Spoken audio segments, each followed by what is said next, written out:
Assalomu alaykum barchaga hurmatli mani kuzatib turgan programmistlar. Bugun mavzuyimiz darajadan bu darajaga o'tish deganda tushunsanglar bo'laveradi. Ya'ni qanaqa? Tasavvur qilamiz yoki tushuntiramiz, hammasini sizlarga sodda, oson tilda tushuntirishga harakat qilaman. Ko'rib turgan diagrammalar bu bizani dasturchilar orasidagi xatoliklarni tuzatish haqida bo'ladi. Ya'ni buni men sal ozgina o'zim ustimda ozgina ishlab ko'rganman ustida. Ya'ni qandoq qilsangiz bo'ladi. Tasavvur qiling, bu yerda kichik muammolar, katta muammolar, kutilgan muammolar va kutilmagan muammolar degan qismlar mavjud. Bular nima uchun kerak? Siz bitta loyiha qilyapsiz va o'sha loyihada qanday xato qilgan bo'lsangiz, hammasini birma-bir yozib ketishingiz kerak. Tushuntira oldimmi? Xatoliklarni kirsangiz, mana bu yerda mana Figma razmeri qolmagan, u qilmagan, bu qilmagan. Qator hamma xatolar yoziladi. Endi bu narsani men front-end dasturchilariga, o'smoqchi bo'lgan front-end dasturchilariga tavsiya qilaman ko'proq. Nima qilaylik desanglar, men zo'r usul topib qo'yganman.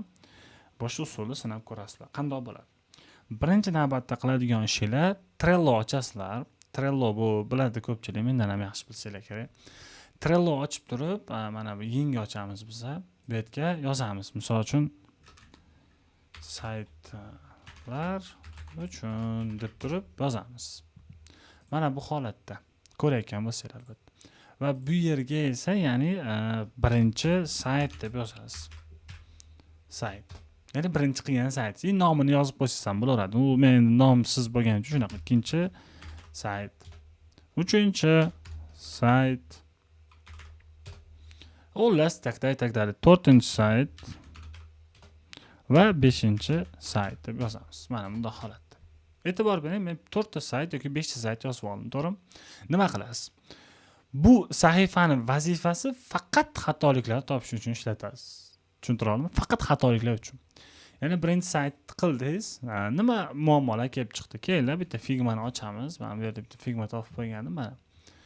Shu Figmani oldik deylik. Bu oddiy bir Figma, bir strashniy, bir qo'rqinchli, qaysidir kuchli dizayn chizganligi aniq, lekin kim chizganligini men bilmayman. Mana bunda olib bir reklamasi bilan ekan. Qaranglar. Shu Figmani oldik va shu Figmani siz qildingiz, loyihani tugatdingiz, deploy qildingiz, uje PM ga ko'rsatyapsiz. PM aytish mumkin, aytayaptiki, misol uchun location yoki misol check-in, check-out, bu va shularni to'ldirmaguncha booking ishlamasin dedi. Yoki xatolar chiqarib bersin. Siz qilmagansiz shuni. Demak tushunarli. Yozasiz. Ya'ni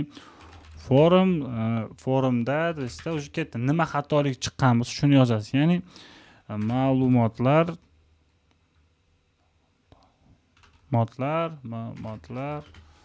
uchun validatsiya deb yozib qo'yasiz. Xato yozgan bo'lsam, validatsiya deb yozib qo'yasiz. Ya'ni validatsiyani ko'pchilik biladi, ya'ni bularni tekshirish, boshqa qilish uchun validatsiya deb yozib qo'yasiz. Birinchi xatolik. Ikkinchi xatolik nima bo'lyapti? Aytishi mumkin, buttondagi paddinglar yoki buttondagi rang bilan sana saytingdagi rang bilan Figmadagi rang ikki xil bo'lib qolibdi dedi. Misol tariqasida uni xatolik kamdan kam qiladi-ku odamlar. Ya'ni shunga.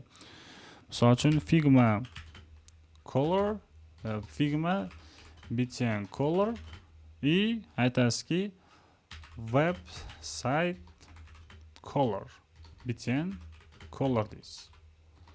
Color deb qo'yasiz. Ya'ni u ikkovining ikki xilligini bilib olyapsiz. Xullas, shunaqa qilib xatoliklar sizda millionlab chiqishi mumkin. 10 ta, 20 ta farqi yo'q, yozing. Erinmang. Yozdingiz, to'liq 10 ta yozdi. Endi ikkinchisiga o'tasiz. Ikkinchisida ham xuddi shunday yozib chiqasiz. Tap ikkinchi saytingizda. Lekin qoidasi bor. Ya'ni nima qoida desangiz, birinchi saytda qilingan xatoliklar ikkinchisida bo'lmasligi kerak. Tushundingizmi? Ya'ni birda qilgan xatolaringiz ikkinchisida bo'lmasin. Ya'ni ikkita narsa bir xil bo'lib qolmasligi kerak. Bunda ham shu forum ma'lumotlari uchun validatsiya yozmagansiz, bunda ham xuddi shu narsa bo'lsa, bu sizni o'smayotganingizni bildiradi. Endi xuddi shu shaklda tasavvur qiling, siz bunday qildingiz, buni qilib oldingiz, bunda o'xshadi. Misol uchun check qildingiz, misol tugadi.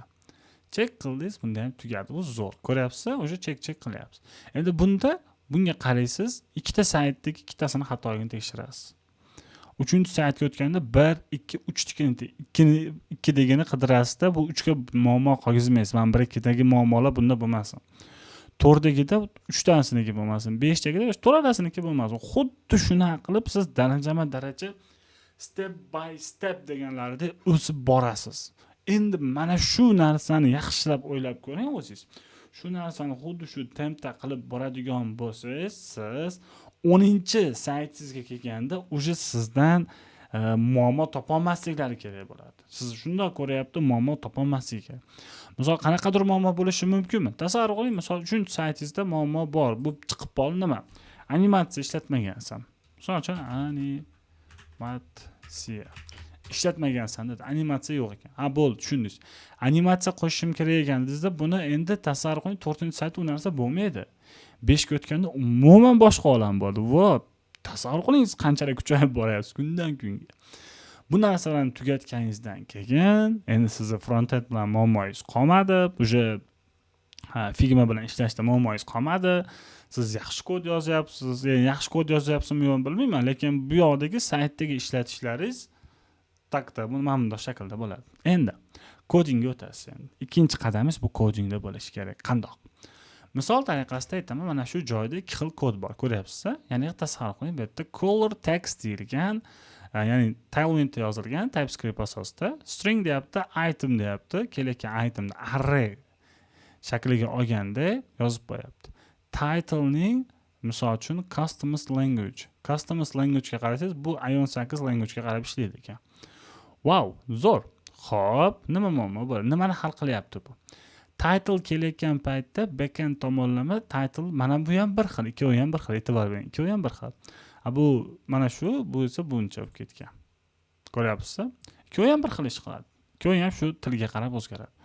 Language uz bu yerga kelganda buni chiqar, language ru kelganda buni chiqar, bu kelganda buni chiqar. Xullas mayda. Qilayotgan ishingiz ozgina, lekin bu yog'i ko'payib ketib qolyapti. Endi siz shu tarafni tekshirishni boshlaysiz, ya'ni kodlarni tekshirishni boshlaysiz. Buni qanday tekshiraman? Buni qayoqdan olsam bo'ladi degan savollarga YouTube ga kirasiz, shunchaki YouTube sahifasiga o'tasiz va bu yerdan full deysiz, misol uchun full website deb yozasiz. Misol uchun website deb yozasiz. Misol uchun full website. To'liq qilingan bironta websaytni topasiz. Misol uchun kimdir tugatgan bo'ladi, ya'ni upgrade va professional web developer tools deb qo'ygan. Tagda yoki bo'lmasa bironta aytganimdek to'liq qilingan saytni topasiz. Kimdir to'liq sayt qilgan bo'ladi har doim. O'sha odamni kodini o'rganasiz. Yoki web, misol uchun front end amaliyot deysiz. Misol uchun websayt bo'ladi. Totular yoki websayt deylik. Nimaga kelmadi xullasda. Websayt desak, mana front end website deb qidirsak, mana bu yerda kimdir, qaysidir bir mehribon inson to'liq kod yozgan bo'ladi. 10 soatlik, 15 soatlik kod yozgan bo'ladi. Mana bu yerda bor ekan, ko'ryapsizmi? Mana. Kirasda shu odamning saytiga o'tib, reklama ketib qolmasdan, ular shu odamning saytiga kirasda kodlarini o'rganishni boshlaysiz. Endi agar HTML da bo'lsa, HTML da ko'rasiz yoki React yozsangiz, React deb yozsanglar, React ham chiqadi. Sizda millionlagan bor, ko'ryapsizmi? Mana React veb-sayt qilgan, millionlagan ishlaringiz bor. O'ylab ko'ring, siz millionlagan. Ya'ni bitta odam qilgan har bitta detal narsasini sizga tushuntirib o'tgan ular. Tekinga qandoq qilishi, SRC da, AppJS da, boshqasida yozilishi, ishlatilishi hamma yoqda o'tida tushuntirgan. Shularga e'tibor qaratib, loyihalaringizni mukammallashtirib borsangiz bo'ladi va shu darajada sizni A nuqtadan B nuqtaga mana bunday qilib tezroq yetishib borishingiz osonroq va sifatliroq bo'ladi. Shuni ham inobatga olib, videomiz cho'zilib ketgan bo'lishi mumkin, sizga foydali bo'lyapti degan umiddaman. Shuning uchun like bosasiz va shuni tarqatib olsangiz ham mayli paytdashga. Obuna bo'lish esdan chiqmasin. Biz maqsadimiz endi 2000 taga o'tdi, chunki 1000 taga yetdik. Shunaqa narsalar, hurmatli o'rtoqlar. Ya'ni sizlar shu orqali o'zingizlarni darajalarni qanchalik tez oshirib borishinglar mumkinligini bilib olsanglar bo'laveradi. E'tiboringlar uchun rahmat, sog' salomat bo'lasizlar.